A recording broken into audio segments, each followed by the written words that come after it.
This tutorial presents and reviews the IoWaDSS planning tool. The planning tool provides a framework for watershed plan development and management by highlighting key issues for consideration when planning and implementing watershed adaptation options and plans. It provides users with access to relevant information, tools, and resources.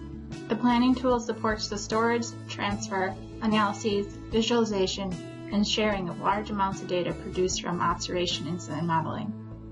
The planning tool consists of 7 steps. Step 1, objective. Step 2, resources. Step 3, alternative. Step 4, assessment. Step 5, selection. Step 6, implementation. And Step 7, evaluation.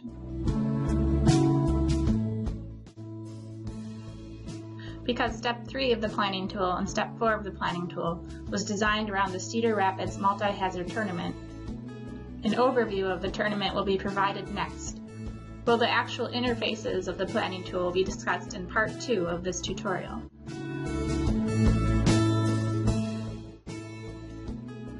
The Cedar Rapids multi-hazard tournament is a computer-based serious game designed to aid decision-making by simulating potential strategies that reduce the damaging impacts of droughts, floods, and other water-related risks.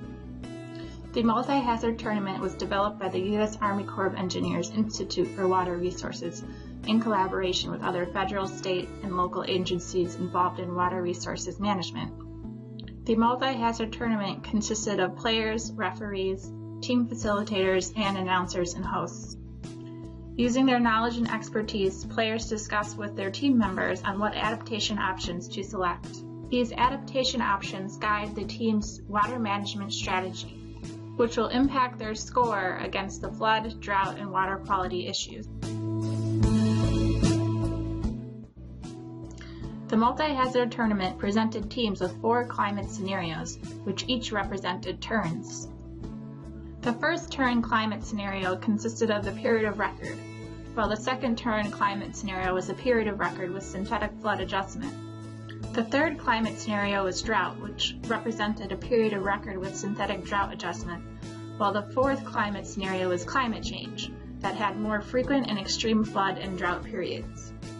For each turn, teams are given a budget to invest in their adaptation options. For the first turn, teams are given $1.6 billion to invest for a 20-year period. This 20-year period acts as the initial setup period for each team's watershed management strategy. For turns 2 and 3, the flood and drought climate scenario, they are given $62 million each representing a 1-year period.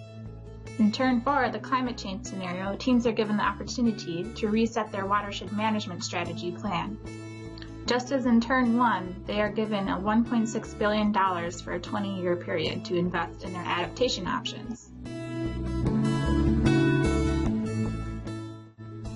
Each turn consisted of 4 phases.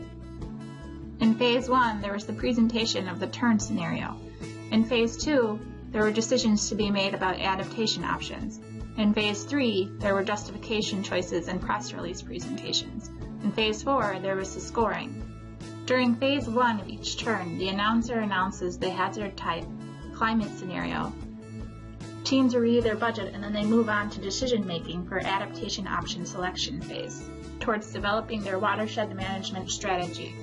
The predefined list of adaptation options present localized alternatives and watershed actions. Teams can also propose an innovation risk reduction solution. Their innovation can be a proposed unique combination or extension of the predefined adaptation option, a different adaptation option that is not included in the given list of adaptation options, or an innovation that is not currently in the predefined list of adaptation options. Once the teams input their adaptation options into the IoWaDSS can output their scores. The IoWaDSS planning tool will assess 60% of each team's score, while the other 40% will come from the other participating teams and referee scores. Once each team presents their choice justification and press release, they are given their 40% score by the referees and other participating team. The team with the highest overall score wins the tournament. You can read more about the multi-hazard tournament and view the planning tool by searching by specific projects. then selecting your area of interest and loading the POI. Then go to the Planning tab and select the Multi-Hazard Tournament PDF. This concludes part 1 of the Planning Tool tutorial. Thanks for watching.